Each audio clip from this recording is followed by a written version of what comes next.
Hello po, good morning po. Atin pong nire-raid ang ating pananim na luya. Yung pong ating tinira natin dito, idadagdag po natin pambihni naman ngayon. Bukod po yung mga sa bahay na nakaprepare na, nakagayat na. So ito po ay huli kong hinukay. At i-stack ko lang po ito sa may puno ng saging. So ngayon po atin pong gagayatin naman. At yun po, bago po ang lahat ay magandang umaga po.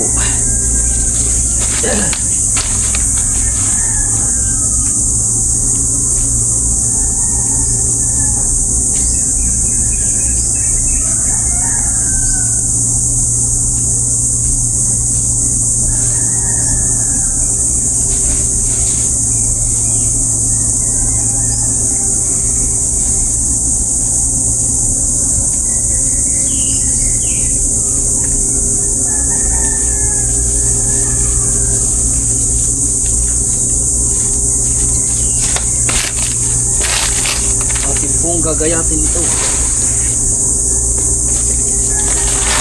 para po maitang siya sa araw. At maganda nga po naging ulan dito nung nakarang araw, halos 3 sunod na basang-basa po ang lupa. Tsaka po napapanahon na buwan ng Mayo. So nga po pagka ganito nga pong buwan ng Mayo at umulan na, ay lagi po tayo nandito sa ating taniman para i-prepare lahat ng mga pantanim ngayong season na to.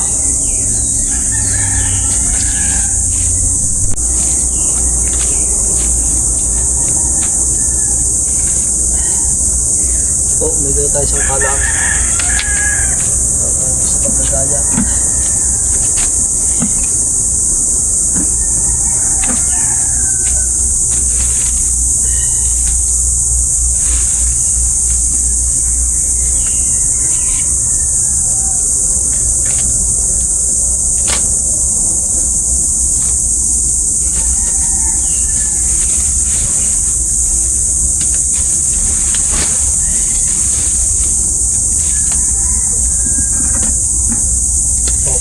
Natin napakaganda quality.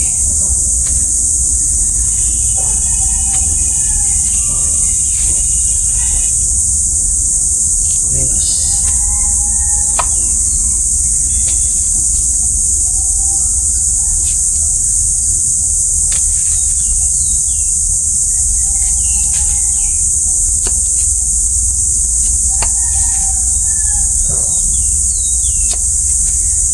Lakhan po natin ang gayat para sigurado. Ang advantage po ng malaking binhi ay malaki po ang chance na siya isisibol.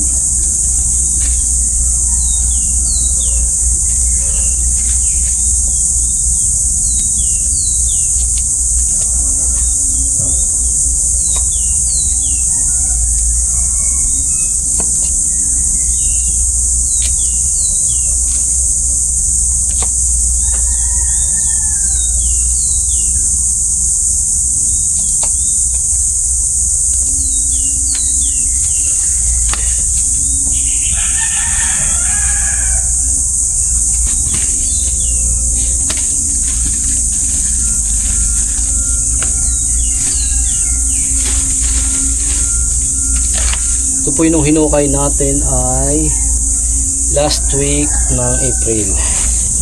Kaya sagad na sagad po ang gulang nito. Ito po ang halamang hindi ko talaga pinawawala sa akin taon-taon. Malaki po ang tulong ito para sa akin. Ang luya.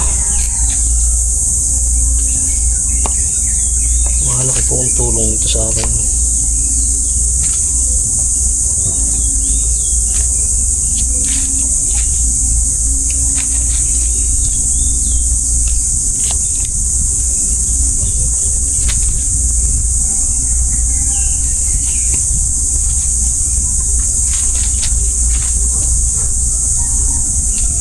Malamok.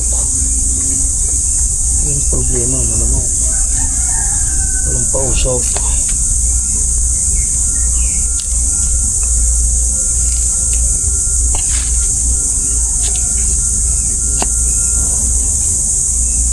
Ito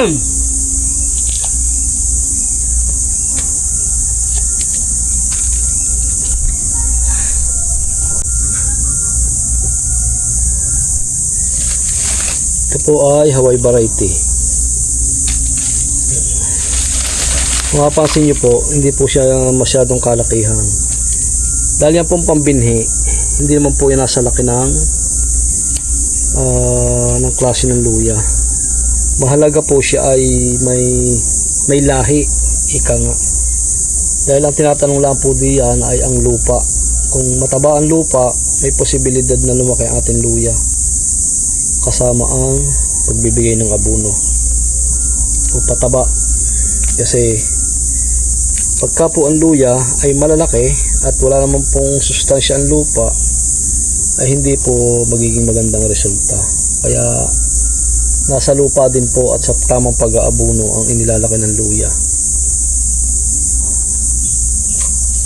Kahit po tinagbak, Hawaii, ayan po ay sadyang lumalaki kapag maganda ang lupa at tama ang pag-aabono. Ilan po ang isang masasabi ko sa pagtatanim ng luya. Maganda po ang sikat ng araw.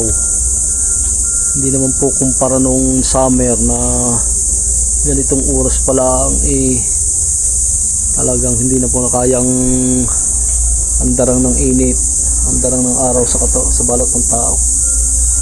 Talaga pong sobrang init. So ngayon naman po iba-iba na.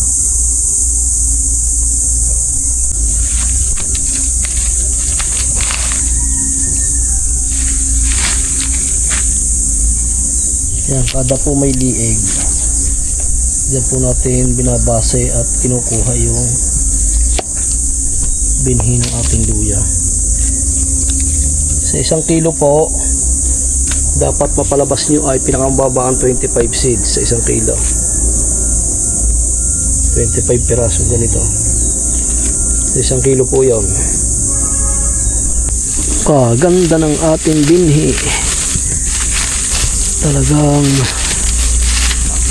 walang kasakit-sakit.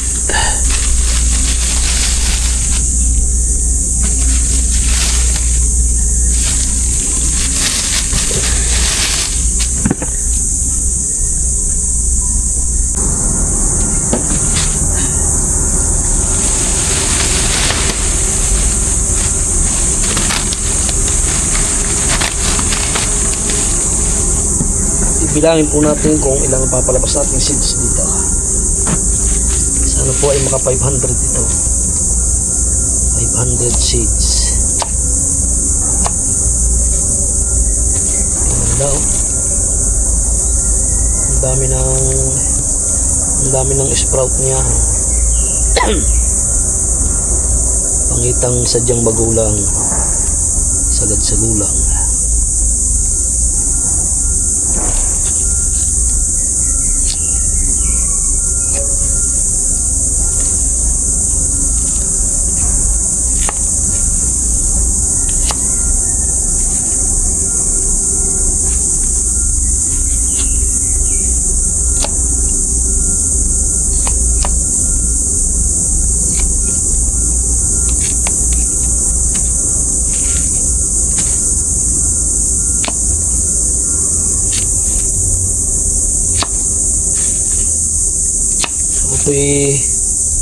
Ganito pagka kami walang biyahe ni kabihera, dito nyo po ako masisiluan sa gubat sa aking taniman.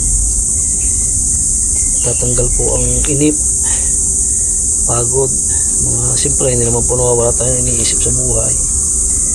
Nakakalimutan po yun pagka nandito sa ating taniman. Nakakaaliw. Ika nga po ay stress reliever ang pagtatanim.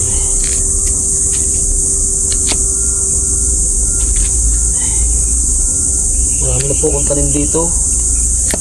Lansones, ube. Yung ube po hindi natin hinukay yung tanim natin last year.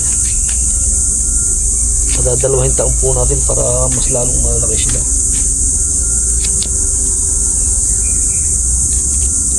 Tapos dadagdagan pa po natin ng binhi. Hindi pa naman po huli ang tagtanim ng ube.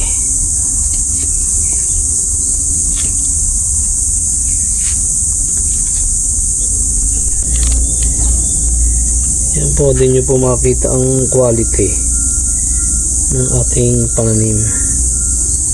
Wala po siyang damage or sugat na po pwedeng pasukan ng bakterya. Mga pinaghiwaan, sariwa-sariwa. Ano, madilaw-dilaw. Bango. Yan po, tapos na po ang ating paggagayat. Gaganda. Sobrang gaganda. Atin pong bibilangin kung ilang seeds ang ating napalabas.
Times 5, 200 seeds na.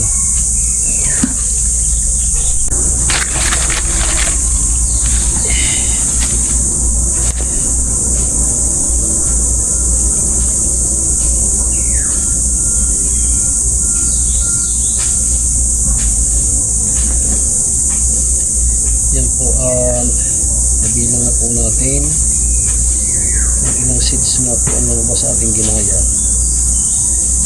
600 seeds po. Madalit sabi, ito ay humigit kumulang sa ilan na yan, equivalent sa kilo 25,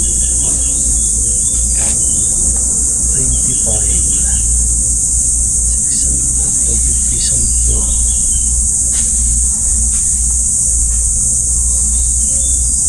30. Hirap magkwenta.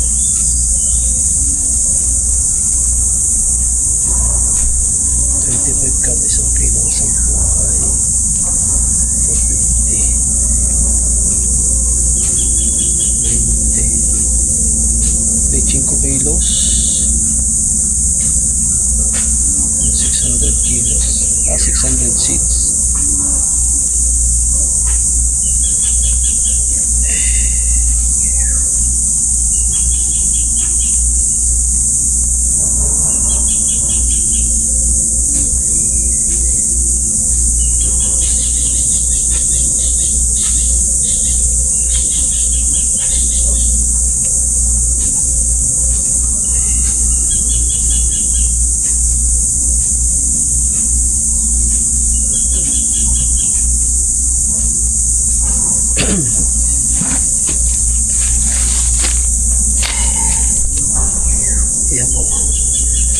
plastic, yung mga scrap natin. Bubunto na lang natin din doon para sisibol din yan. Tatakluban natin. Makita din dyan sa mga pira-pirasong space diyan.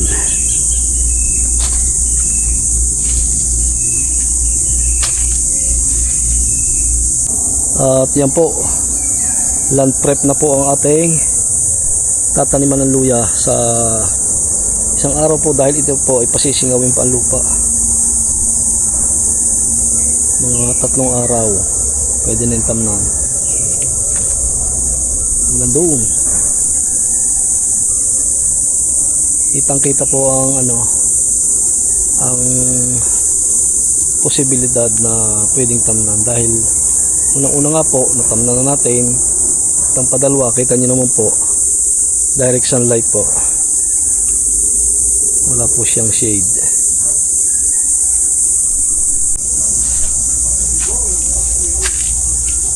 Nakabulaklak na ay rambutan di yan.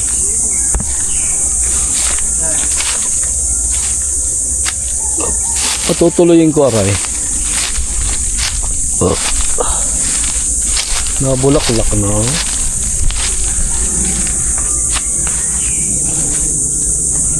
Tutuloyin ko aray. Titistingin ko kung anong palalabsan ito.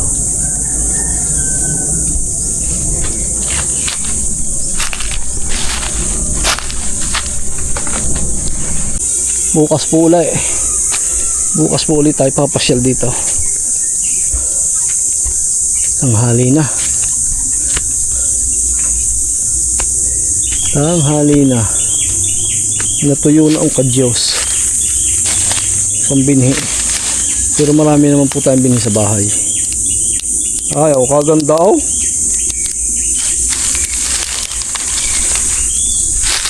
Kagandahan pa. Oh. Yang bunga ng kadyaw sa tuyo. Ay, kung tatanim niya, kakalatan ko yan.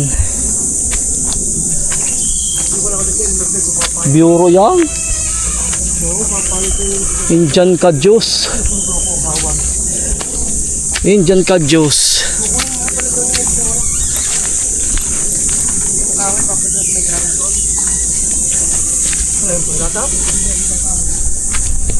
Yan po isang partida na tatamnan natin luya. Hindi pala ang nalalan prep. Kaya nga hindi pa nababangbang. Medyo matarek pero sandilom naman siya. Ang ganda ng view.